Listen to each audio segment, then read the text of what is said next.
Do you ever lose on price to some chuck in a truck, fly by night, Karen-in-a-Lebaron, stand in a van, lowball contractor who's cutting corners in their proposal to who should be your client? In today's episode, a highly successful commercial landscape contractor shares his best sales secrets to preventing this from happening. The key, he explains, is to rewrite your client's RFP with an almost absurd level of specificity and then get your competitors to edit their proposals with the same level of detail. This way, you level the playing field and things enter a healthy level of honest competition instead of unethical corner cutting where people are confused about what they're buying. Find out how to do this in your commercial landscape company in today's episode. We weren't getting the leads that I knew we could. We weren't getting the right leads. What started happening is that our leads are more qualified. Our sales have probably gone up by about 10 to 15% a year. We're going to increase our sales volume by $1 million in a year. Hey everyone, Jack Jostes here, and welcome to the Landscaper's Guide. This podcast is all about inspiring the snow and landscape industry with sales, marketing, and leadership ideas. Last month, we hosted our third annual Landscapers Summit, a full-day virtual event, and this year I invited several of my clients to present in a What's Working Now competition. Today, I'm excited to share some of my favorite footage from the whole event, but before I do, I want to invite you to check out landscapersguide.com/events so you can see more of our upcoming live and virtual education events. And now, without further ado, please welcome Jim Turcan from Cornerstone Horticultural Partners Services Company. Jim shares over 20 years of experience in the snow and landscape industry in this presentation of how to write your commercial landscape client's RFP. My name is Jim Turcan, otherwise known as Turk with Cornerstone. And today, what Jack thought would be most beneficial is to go over one of the techniques that we've changed or that we've done in our business, which is helping our clients write their RFPs. I'm sure being in the commercial industry with landscape and snow and ice that we've all received ignorant RFPs, things that don't make sense. We're located in the Midwest, and I can't tell you how many times I've received a RFP that was totally a cookie cutter corporate copy and paste. They were line number 17 was scalp the grass in the fall. Well, if we did that, we'd be fired from the site. So it's, it's pretty comical to see those kinds of things. And it's even more comical to bring them to your property manager's attention and have them say, I don't know what number 17 means either.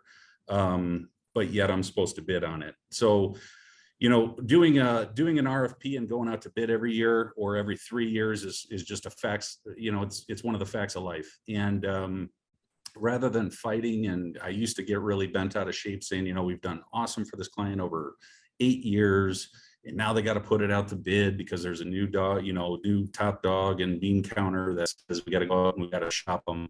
And I used to get really frustrated with it. And then when the RFP would come in, I used to get more angry when I'd see it's a copy of our own contract language, like to the error on the comma and period. And that used to irk me. And then finally somebody hit me between the eyes and said, the best form of flattery is imitation. So they're using your spec, you better win this damn bid.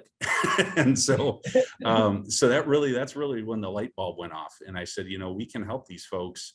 I'm certainly not a commercial roofer. I had to put a new roof on my house, and you better believe I learned everything there was to learn before I started meeting with contractors about roofing. And it was the gentleman who walked me through the process and educated me that I knew I was going with before he even submitted his bid to me.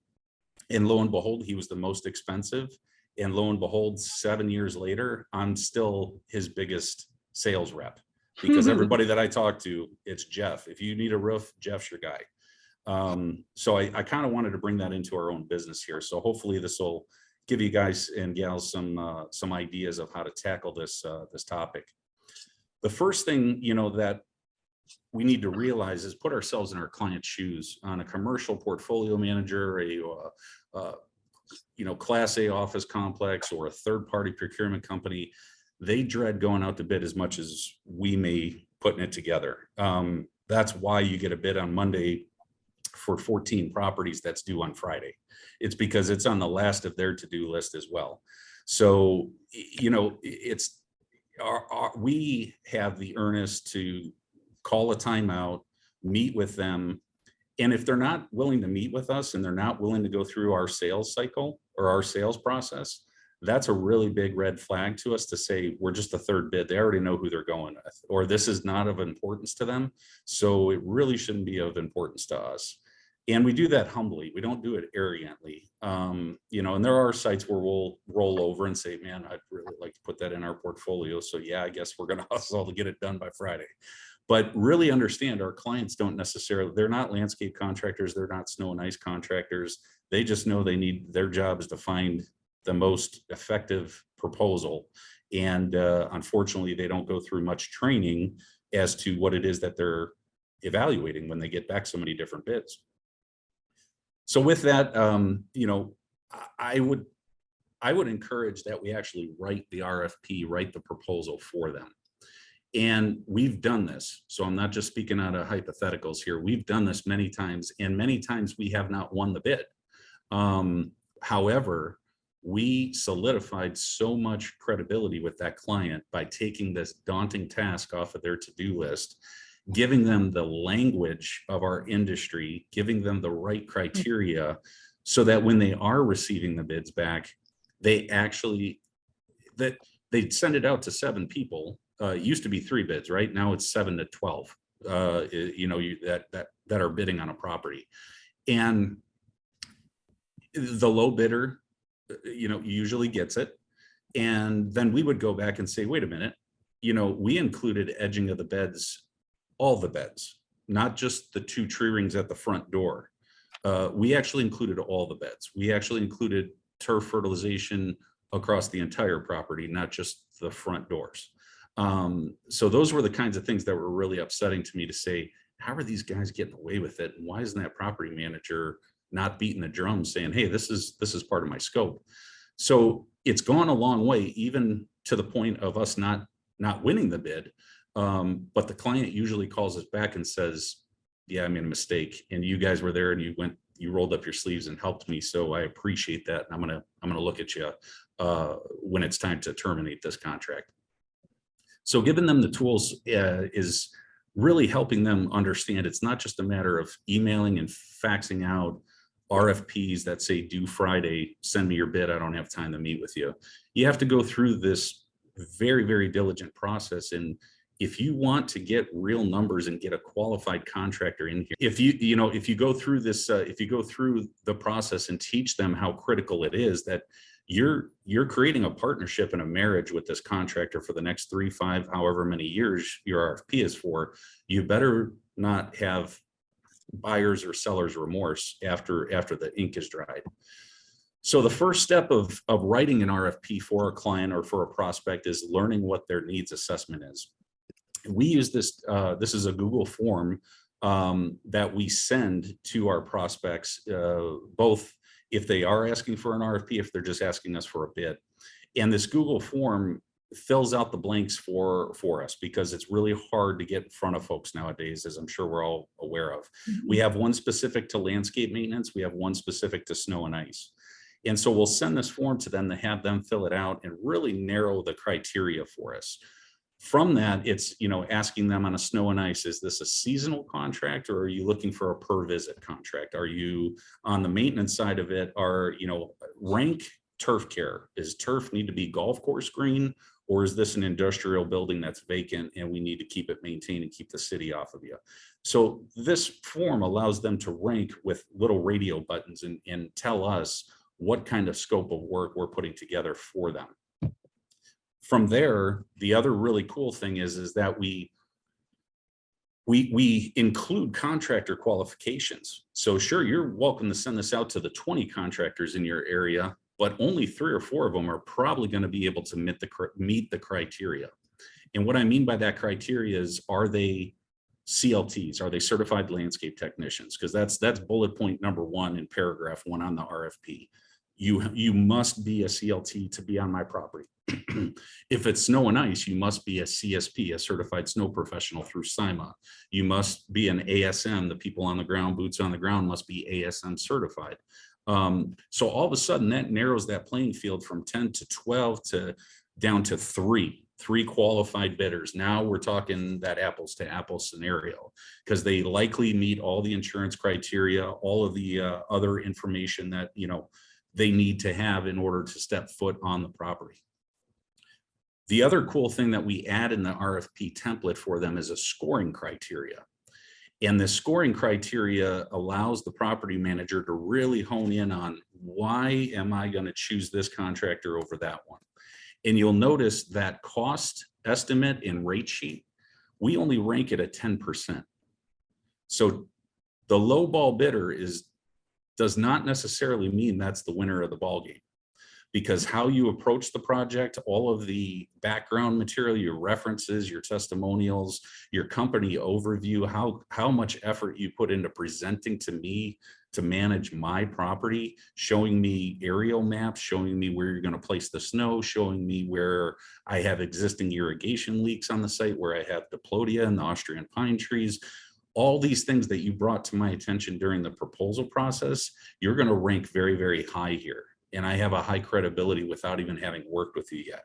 So we're going to encourage our bid receiver, our property manager or prospect, a much higher value to that in the job approach than just the cost sheet. Does that make sense? So this is something very unique to a lot of folks, where they say, you know, I'm sorry, we love you guys, but we got to go out to bid every year. And, you know, you guys were $2,000 more and we want to stay with you, but I can't. Well, if you put this into their RFP and allow them to see the schedule, this is the ammunition that those property managers need to go back to their regional and corporate folks and say, this is why I'm staying with my contractor, and this is why I'm making this decision, even though they weren't the lowest bid. This is a 52-week timeline that we built with SIMA. We utilize this in our sales process, and we actually give this to our prospects and our clients to say, hey, October 10th, October 6th is not the time to be calling us for a snow bid for this year.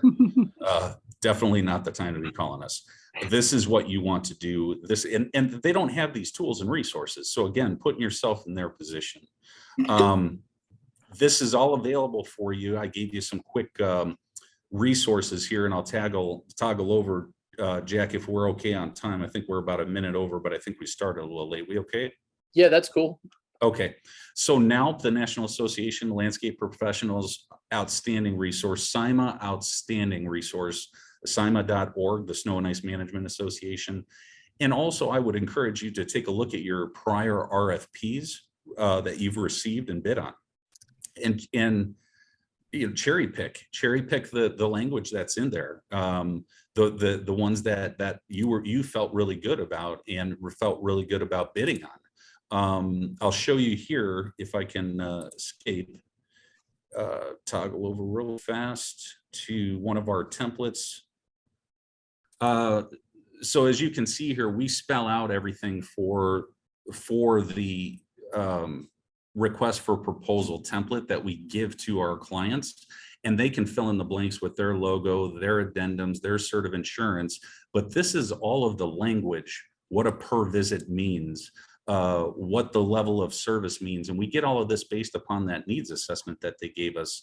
And when we get down here we actually include from SIMA, this is why I encourage you to go to SIMA site. If you're not a member, you definitely should be. We put into our terms and conditions actual definitions of weather. This is what black ice is. This is what a blizzard is. This is what freezing rain is. And this is how much ice, every 1/10 of an inch of ice equals 1 inch of accumulation. All that stuff is spelled out, and they don't have any clue where to find this stuff on their own accord. So we build this for them to say that, hey, no one's going to slip under the radar here and slide a fast one in. And it takes off the table, you know, weed beds as needed. Well, as needed according to who? The property manager or me, the contractor, who was the low bidder, who said, they're not that bad. I don't think it needs it. You know, it takes out of the equation all snow clear by 6 a.m. When it stops snowing at 5:45 a.m., you want 14 acres crystal clear by 6 a.m. So this just really helps. In all of these definitions are not biased. These are right from SIMA, from the Snow and Ice experts and industry associations. So it's huge, to give unbiased, tangible information to our prospects and to our leads, so that they're able to make some educated decisions and put out proper requests for proposals. So, with only 10 minutes on the books here, I hope that wasn't too much overload. Turk, that was awesome. I love hearing you talk about your sales process. And today, one of my favorite things was, as needed, right? Like as needed. There are these little things that people are sneaking into their proposals, and hey, they might even be in yours currently, right? But you're going to sell against a guy like Turk who's going to come in and define that stuff. So I love it. And bonus points for including the Ramblin Jackson logo in your presentation. So I appreciate that, Turk. You got it. You got it, brother. Thank you for inviting me. Well, let's give Turk a quick round of applause, because that was awesome. Jim is a wealth of information and is well known throughout the SIMA community for being generous with strategies and ideas that push the industry forward. It's been absolutely amazing working directly with Jim and his team on his SEO, website, branding, and video content. So check out some of my work with Ramblin Jackson that we've done with Jim at cphort.com. What do you think of Jim's ideas? Could you imagine being the professional landscape contractor who educates your customer about how to buy from you, who teaches them, here's what it actually should look like when you have a professional landscape contractor managing your property? Or will you cut corners? And who do you think they're going to trust? The person that did cut corners, that swindled them? How will they feel about you if a year later they come back and you're still helpful? They'll probably work with you. And that's what happens with Jim all the time. I've worked with him long enough to know that, sure, he's lost bids because he's been more expensive than someone else, but they come back and they say, hey, you know what? You were right. And we feel good about it working with you. Now we understand why your price is higher. That's how I like to sell at Ramblin Jackson. And I feel good marketing people like Turk. Jim's presentation certainly gives you a lot to think about. And I invite you to come to other presentations that we're going to give at Landscaper's Guide with other clients or different speakers and things. So check it out at landscapersguide.com/events. See our show notes for a link to that. I hope to see you there. My name's Jack Jostes, and I look forward to talking to you next week on the Landscaper's Guide podcast.